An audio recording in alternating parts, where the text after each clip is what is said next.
Welcome back, everyone, to Level Up Lounge, a self-help comedy podcast to help life suck a little less. You know what this reminds me of? Huh? Play it. 5, 4, 3, 2, 1. Level up, level up, level up, level up, level up, level up, level up, level up, level up, level up. I'm your host, Joanna, and my co-host, Amanda.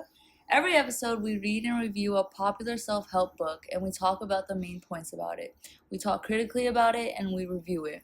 Really, the main point of this podcast is we are reading the book so that you don't have to, and you guys can just go on about your busy lives and sit back and listen. Or maybe if this is so interesting to you, because we can't cover every single thing in this episode, you might want to go purchase the book yourself and support the author. Yeah, it's 2025, this day and age. We don't have time to be reading books. No, that's so real. Cause We're in college. Exactly. We don't have time to sit down and read a book. I would just rather listen. Exactly. So today we have Steve Harvey's #1 best-selling book, Act Like a Lady, Think Like a Man. Amanda, what are we thinking about this book right now? Well, I would like to first start off about the cover of the book, just the make of it on the outside. Right. He has Act Like a Lady In in pink. pink. Mm-hmm. And then Think Like a Man in blue. So right from the back, it's already sexist because you have Steve Harvey's name at the bottom, imprinted in bold pink, and he's on the cover wearing a white suit with a pink with a blue undershirt. Yeah, but I think the white symbolizes that he's more in between. Gender neutral. Yeah. But I really think right from the start, act like a lady in pink, think like a man in blue. It's kind of sexist. Yeah, so you actually showed me this book, and at first I was a little bit iffy about it, act like a lady, think like a man. I just think when you use lady and man in a sentence and you have to act a certain way, it just kind of shoved me the wrong way. Yeah. But really, right when I started reading this book, I thought this book is definitely not written by a man, it's definitely written by a woman. And so we did a little bit of research, and Steve Harvey's, what? Is he a co-author? Because he has a ghostwriter named Danini Milner, and she's actually a very famous writer. Yeah, when I was looking at a website about her, I was reading how she also helped write a bunch of other books too, but this Steve Harvey's book was actually the first book that put her on the top of her game and helped her, stay on track. Yeah, because she also wrote Straight Talk No Chaser. But this book is on Steve Harvey's cover. Yeah, so it's actually on the second page, but it also shows Straight Talk No Chaser, and it says it's written by Steve Harvey, but she was also a co-ghostwriter, I guess. For this book as well? Yeah. Okay, that makes a lot of sense that this book was written by a woman, because this book was on the New York Times bestseller and top-selling book of 2009. And it was on the top of the chart of the self-help category for 43 weeks. 43! Yeah. That's over a year. Mm-hmm. So there must be some voodoo in this book. Has to be. Okay, so how do we want to go about this book? I mean, we can just go in order from the first topic, which was how men think. Right. So Steve Harvey starts off the chapter about what drives men. So he talks about who he is, his title, what he does, how he got that title, and how much he makes.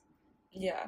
I think this is a very interesting concept because, on the low, I do see it with some other people that I talk to or, past relationships, because it's just, they need, goals for themselves or at least a plan in order for them to, talk to someone. Otherwise, it's not really going anywhere. Basically, he just goes on about how if a man doesn't have these 3 things, they won't be able to be in a committed relationship and give you what a woman needs. And it's funny because Steve Harvey has had 3 wives. Yeah. You would think if he's writing this book, he has one successful relationship. Right. But I guess he has 2 failed ones. But listen, so his first wife he was married to for 14 years. And he's had 3 kids. And I'm pretty sure he just left them to go on about his comedian career. Yeah. But that also goes to show that like he needed that like title. He needed to know who he was and how he got it and like what he does before he could, commit to a relationship. I feel like his goal was just to like, oh, like let me get as rich and famous as I can, and then maybe I'll settle down and Yeah. have a family. Exactly, but that just goes to show that he wasn't where he wanted to be before he, like settled down. And now, like, he has, because he talks about his wife, Marjorie, a lot in this book. And he refers back to it a lot. Yeah, so basically what I'm hearing is that Marjorie gets brought up a lot. And, he just, like, basically explains that men are just very simple. Like, they're not as complex as we think. Which is actually really funny because men these days are the most complicated people I know. I know. I literally, I don't know where they come from. Like, I don't think they're human at some times. No, but Steve Harvey breaks it down pretty simply. He says that if you're in a real committed relationship, these are the 3 things that a guy will do. 1 is profess. So if he's bringing you to the function and he says, "Oh, hey, this is my friend Amanda," your friend zone. Your friend zone. No, immediately you're done. First red flag. If he introduces you like, "Hey, this is my girlfriend Amanda. This is my wifey Amanda," then that's how you know he's professing his love for you. He's showing it to the public. Yes, he's claiming you. He's basically saying to all of the other men that are there, like, this is my girl. This is me. This is her. And I don't want, like, basically for other men, it just shows that that's your territory. Like, don't overstep. And so the second P is provide. And I actually thought provide was probably one of the most interesting that he talks about because I feel like a lot of people think providing like for a man just means like monetary, just money. But he goes in depth with saying like even if he can't do something for you, it could also be like actions. Yeah. Like if there's ever a problem, like he's gonna be the one to want to fix it. It doesn't have to be financially. It could be just, supporting you emotionally or helping you fix things, moving stuff, or, just solving simple problems. Yeah. And he also talks about, like fatherly duties. Because as a young boy or man, when he's growing up, he's just like put under a lot of pressure to make him feel like he needs to do so much. So I feel like that's all where this, stems from. And it comes from. And then protecting is also one of them that stems from that. Right. So when like a man really loves you, he will defend you and stand up for you in any situation. Because in the book, he talks about a situation with Marjorie when they went scuba diving. Yeah, I was gonna say, like, this is actually such a funny story to me because it's just like there's so little he could have done in that situation and he just made it like a big thing.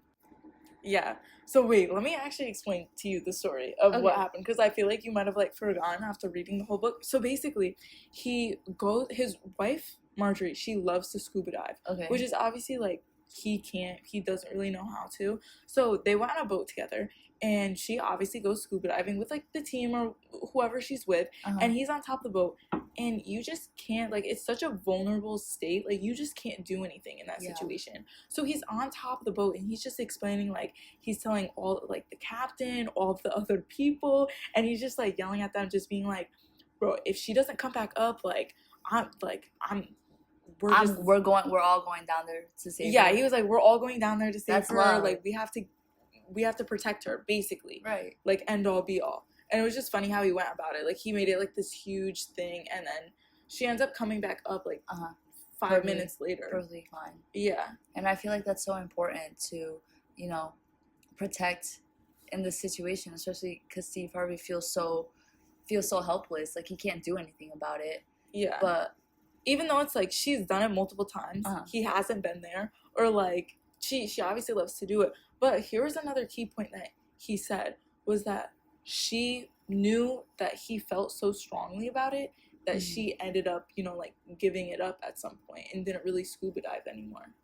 And actually that's really funny because this is another point that Steve Harvey brings up, is that sometimes that women have to sacrifice things like scuba diving in this example, just so that the man can feel like a man in a way, I guess. Yeah. It's not to say that you can't, like, reach your goals, or like a woman can't strive for her goals, but it's just like you have to know what you can and can't give up in a certain like relationship, you know? Yeah. Okay, but the thing is, he mentions in the books for when you provide, like men, he says men want to feel like they are providing. So women should have to make them feel like that. So it's not really about like, oh, like, do I feel good? It's about making them feel good, making them feel like they can Which is provide also, for us. that's also like a little bit manipulative if you Right. think about it, which I don't know if I really like fully stand for that. Yeah.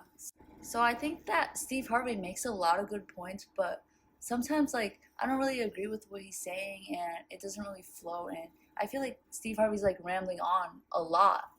Yeah, I do agree. Like, I feel like a lot of the times he gives a really long list. Like, I don't know if you picked up on that, but during Yeah. certain moments, he'll just like start explaining, like, yeah, and if she'll do the laundry, she'll do the dishes, it'll just be XYZ, and it'll go through like the entire alphabet. He will give 26, is there 26 letters in the alphabet? 26, 27? 27. No, there's 26. Okay. No, Either way, he will give a lot of, you know, explanations to one thing. And I feel like sometimes it's just not needed. Yeah, and I think you bring up a really good point. But he also brings up the three things that every man needs. Steve Harvey says that a man needs love, loyal support, and sex. Love mean like you need to make a man feel special, like he's the king. Yeah. Right? And then we have loyal support, which just means that you're going to stand by his side no matter what happens. And then sex. Yeah. And he also, I think it's funny because he used the word cookie. Yeah, he needs the cookie. Yeah. And if you don't give him the cookie dries out and the cookie goes rotten and he needs to go find a new cookie. He wants to eat a new cookie. Yeah. I'm pretty sure he has a whole section about the cookie. The cookie. But let's not get into that right now. Yeah. We'll go back to that. Men need support. They want you to be by his side and they want to feel like they're the king. And if they don't have one of these three things, that's when men cheat. Yeah. Mainly when he doesn't have the cookie, but, you know, men are usually there. Like, I think in the fourth, like, right after this, he starts talking about how men are really there to, like, solve solutions, especially with talking. Okay, because he thinks that talking is more for females, like female friends, as in, like, we go to our female friends for our problems and we're able to talk about it over and over again.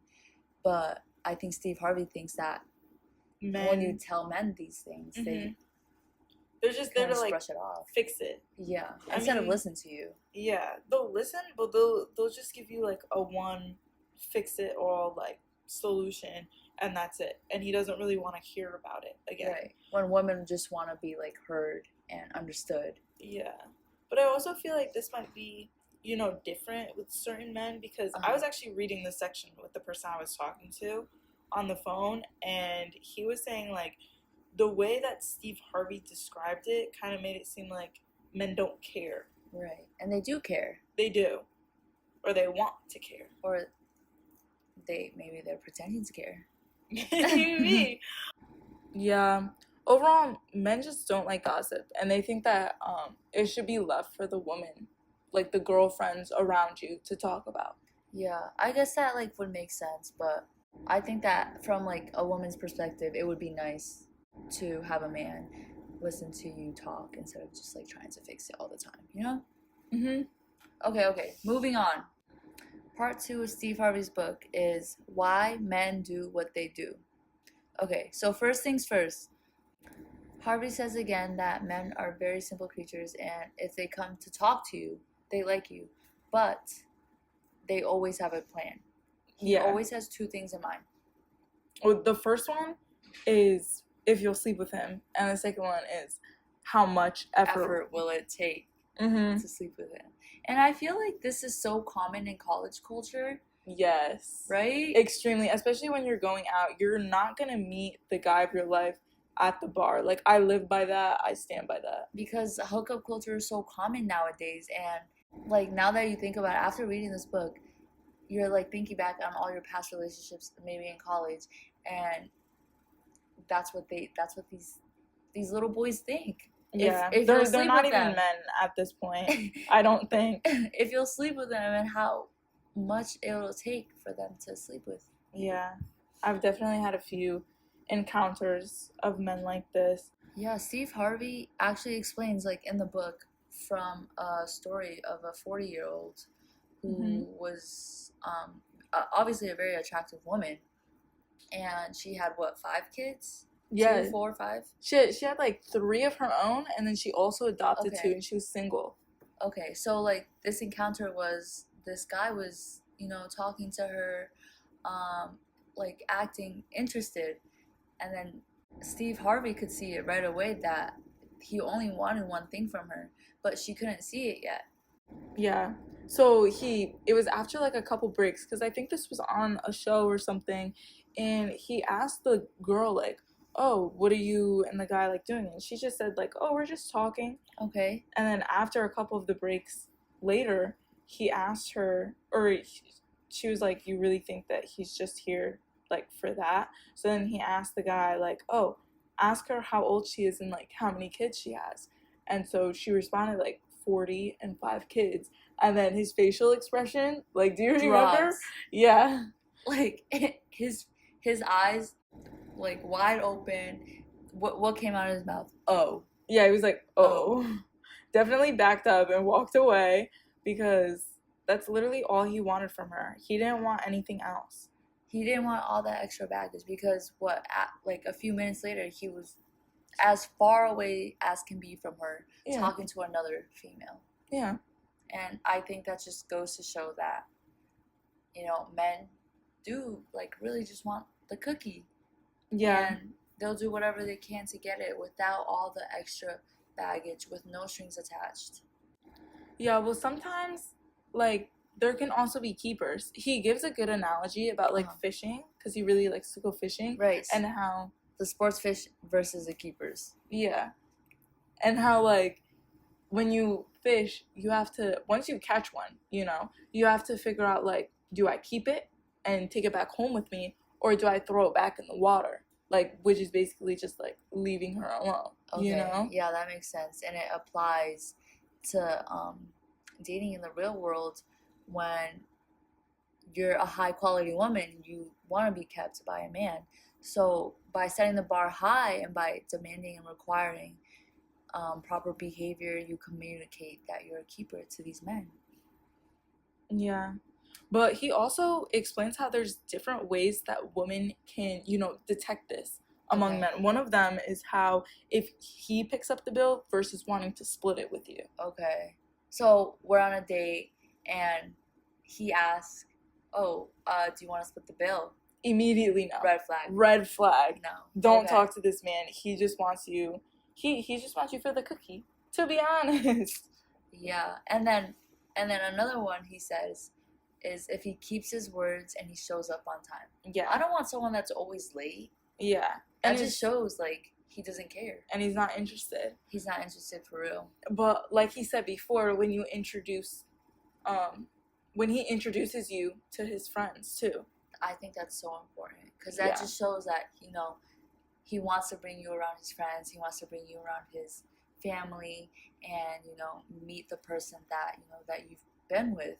But if that's not happening, then it doesn't seem like he wants very slim chance that he'll actually like turn his head, doesn't want to be with you. He also explains like having children, if the man is, willing to meet your children, because he's willing to look past that to be with you. But I mean, that doesn't really apply to us right now. It doesn't really apply to us, but in the future it would be like a very important factor, because hopefully we never, get to that point. Try not to. Okay, so let's go back to the cookie. He talks about it a lot. He does talk about it a lot. And, he says if men don't get the cookie, it's not looking too hot for your relationship. Yeah. And men are, gonna be more inclined to cheat, which is unfortunate. A girl never likes to hear that. No. So if you don't have sex with them, because men usually have sex without any emotions. Okay, they're built different than us. Women tend to have a lot of attachments to men after sex, emotionally connected to them. Yeah. I don't know. I guess men just think it's more physical rather than. I guess men are just wired like that. Yeah. And so men can have sex without emotions, which means that he can love a woman and he can still cheat for the simple act of sex. Yeah. Which, I don't know. I don't know about that. Yeah. I mean, he was explaining that he doesn't justify the reason for men, Absolutely cheating. not. Yeah, that is not a justified reason. Yeah, but he just gives more of like an understanding where he can see where a guy is coming from. He gives an example about how if like his wife or his woman like goes across seas and she's gonna be gone for a while, you can't do nothing there. He gives an understanding for why a man might go out of his way and get it from somewhere else. But that does not justify the reason. No, it also doesn't give me trust in men either. Yeah. Which is going back again where he gets such good points out, but sometimes he doesn't execute them properly. No, yeah, exactly. I feel like I knew where he was going with this, but I feel like say that a man needs it all the time, it's just not enough. Yeah. I feel like the answer is not very clear cut, and we're us women like reading it or listening about it, it's not, the answer is not enough and we want more, but he just kind of gives it like, oh, this is how men are wired and this is just how it is. Yeah. There was a really prominent example where he gave us how, after a long day at work, women come home and they just want to, relax, watch TV and just chill. But men come home from a long day of work and they want to have sex. Yeah, they want the cookie. It's one of their three things, Yeah. He needs that in his life. And like, if a man feels like they're asking for it too much, he's not going to ask for it all the time, and that's when, men start coming home a little late for dinner. Yeah, he might be a little late at work, but late out at work, and you wonder what he's doing, but yeah, he's not getting any of that at home. Exactly. I think he gives a good point too about how, a woman, when they come home and they're tired and they're watching their TV show, they're doing their late night routine or whatever, that's something that we like to do. Right. Something that he likes to do is, have the cookie. And if we're not giving that to him, then they're going to go find it somewhere else. Yeah. But that doesn't justify. They can also he did say, like, they can also do other things. Men can do things for the woman. Like, if the woman comes back later, maybe put some wine out or, set the mood up a little bit. That helps make the woman want to. Yeah. So it's not all hope is lost. But men also have to put that effort in. Right. And if they're not, then, you don't get the cookie. Exactly. All right, so let's jump into one of the most talked about pieces of advice from this book, the infamous 90-day rule. Yes. Which is basically, you shouldn't, if you're talking to a guy for the first time, you shouldn't have sex with him within the first 90 days. Right. So it's like a probation period before having sex with a guy. Yeah. So he really compares it to basically like when you start a new job, you don't get full benefits until you're proving yourself for 3 months. And he's saying same thing in a relationship. Make the guy work for it and show that he's serious before anything physical really happens. Yeah. So don't give him the cookie. Until the 90 days are up. But like, congrats, you've passed your 90-day performance review. Yes. Here's your prize. But honestly, when you first hear it, it kind of makes sense, right? The idea is to give yourself time to really figure out like his intentions before you get too emotionally invested. Yeah, and especially because, Steve also says how women are very emotionally invested right after they have sex too. So it's just like you want to give yourself time before you give up that emotional, intelligence that you have for yourself. Yeah, and you can see if he's actually boyfriend material or, he's just hanging around for the cookie. Exactly. But, okay, let's break this down because when I first heard this rule, I had two reactions. One, that's really smart. But two, dating isn't a corporate job interview. Yeah, I get that. I do almost feel like the 90 days is a little bit too long, but I mean, with a relationship, sometimes you just have to go with the flow. Yeah, you like know? what if it's like natural? Yeah. Do we really need like a 90-day rule? Yeah, For I the do. cookie? I feel like the message that he gave came across good. Like, you obviously don't want to give it up first night. Right. You meet them. But it applies to like it's different for everyone. Yeah, And it's not a one size fits all. exactly. For others, like, waiting can help them, but, you know, in certain relationships, maybe faster pace is needed. You know, if you're older, an older woman and guy, and, you know, you don't have kids or something like that, you kind of want to get to it a little bit quicker. Right. So that just like really brings up like the principle behind it. Like, do you really think that the 90-day rule is still like useful today in 2025? I mean, he wrote this book in 2009. Yeah, I do agree because I have heard other, you know, statistics about how 3 months, like dating for 3 months, when you're actually dating, the 3 month mark is usually when things, you know, go awry. Yeah, I feel like you should really take it with a grain of salt because some people can fake it for 90 days. They can. They like That's how much effort and still time bounce. you need. Yes, That's how much effort and time they need for the cookie. You know? Goes back to what he was saying before, like how much effort are they willing to put into getting the cookie? Yeah. Some And people then- can wait. Yeah, and they still bounce after. But a guy who's determined enough could absolutely put on his best behavior for 3 months if he really wanted to, which is honestly crazy. Yeah, it's unfortunate to think about, but, you know, I feel like in certain cases you have to be a little bit naive and, you know, try to trust them unless they do something to break your trust. I don't know. That's just my, like, thought process. Yeah, so maybe like the real lesson isn't to make him wait 90 days, but it's to take your time and don't rush intimacy Mm-hmm. because you feel a connection. Yeah. You really need to like pay attention to his actions, his consistency, and his respect for you. Yeah, and then go back to those same foundational things that he said before, like the way that he introduces. I feel like that's a really big one that stuck with me, you know, a lot. Yeah, and I also think today there's a lot more conversation around what women want to do. Like maybe you don't want to wait 90 days and that's your choice, and maybe you do want to wait and that's your choice too. So basically you're saying Steve Harvey definitely had a point, but maybe he needed a little asterisk on that 90-day rule. You know, terms and conditions may apply. Console your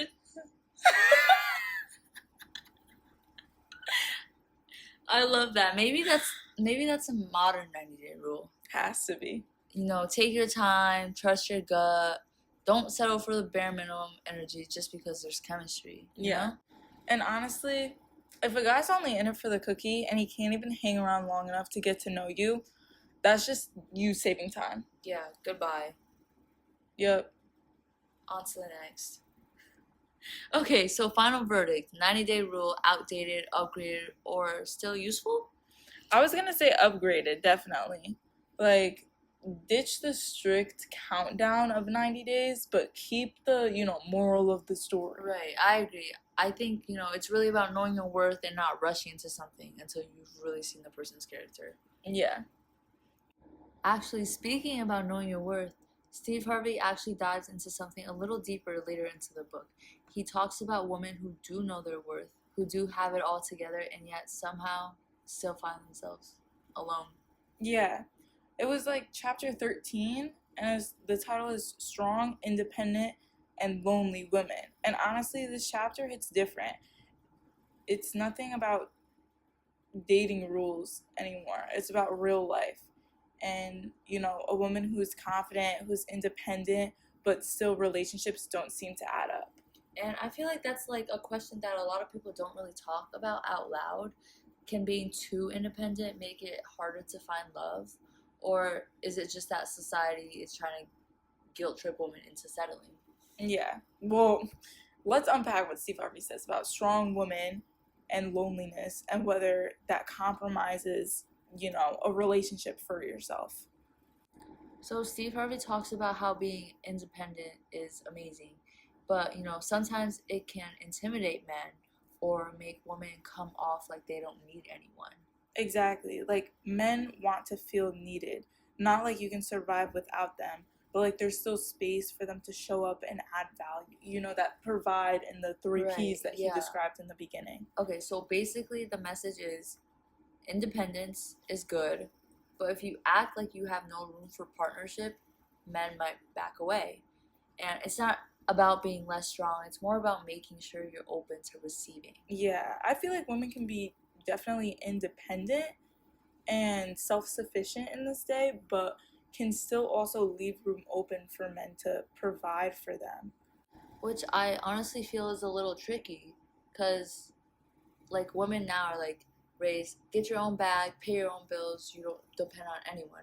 And then suddenly you're just having to flip the switch and be vulnerable for a relationship. It's like really confusing. Yeah, like what's exactly supposed to happen? Yeah, so let me ask you, do you think strong independence actually pushes people away, or do you think it just filters out the wrong ones? Ooh, that's a good question. I personally think it filters out like the insecure ones. A real partner should respect your independence, and they shouldn't feel like threatened by it. If someone's intimidated because you're able to take care of yourself, maybe that's just natural selection doing its own thing. Yeah, but to be fair, he's not saying like dumb yourself down or hide your success. He's just saying leave room for the emotional intimacy. Yeah, like you're not looking for a savior, you're looking for a teammate. Right. Like being strong doesn't mean you don't want a partnership. It just means you're good either way, which honestly is even more powerful. Yeah. Okay, so that was just a lot of unpacking for this episode. So if there's one thing we're learning from Act Like a Lady, Think Like a Man, it's that love and relationships aren't about playing games. They're really about knowing your values and protecting your peace. Exactly. Like Steve Harvey gives us a lot of advice that still hits today, like taking your time, setting standards, not being afraid to expect more from the people you let into your life. But at the same time, the world's changed since this book came out in 2009. And today, being strong, independent, and self-assured isn't something you should hide to find love. It's really something you should wear proudly. Yeah, and if there's someone out there who can't handle your strength, your standards, and your success, it's just not your person. Not your assignment, not your project, not your problem. Okay, so if you take anything from today's episode, stay true to yourself, move at your own pace, and never shrink to fit into someone else's relationship. Preach. Thank you guys so much for hanging out with us today, and if you enjoyed this combo, make sure you subscribe, leave a comment, and maybe even share this episode with someone who needs a little reminder of their worth. We'll be back next time with more real talk, more laughs, and more ways you can level up your life.